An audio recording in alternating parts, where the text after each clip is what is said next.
आज आहे ना वांग्याची भाजी करायला घेतली होती, म्हणजे मसाल्याचं अशा वांगं. पद्धतीने हे वांग कट करून घेतले, तर 4 वांगे कापे इथे करून. व्यवस्थित कापून घेतले होते आणि मसाला काढला होता. पण तुम्हाला एक गंमत सांगू का, ही भाजी करायच्या वेळेस ना मी खूप वेळेस ही भाजी केलेली आहे आणि मी माझ्या म्हणजे आई जशी करते तशीच आईच्या पद्धतीने ही भाजी करते.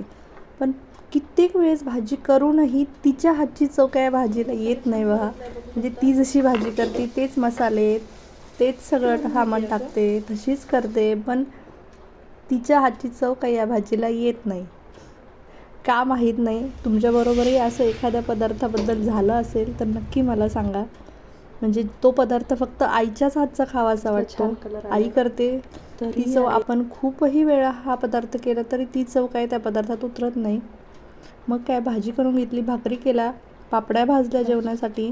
आणि हो, मसाल्याच्या वांग्याची फुल रेसिपी मी लॉंग व्हिडिओमध्ये दिलेली आहे. खाली लिंक देईल तर नक्की जाऊन पहा. बाय.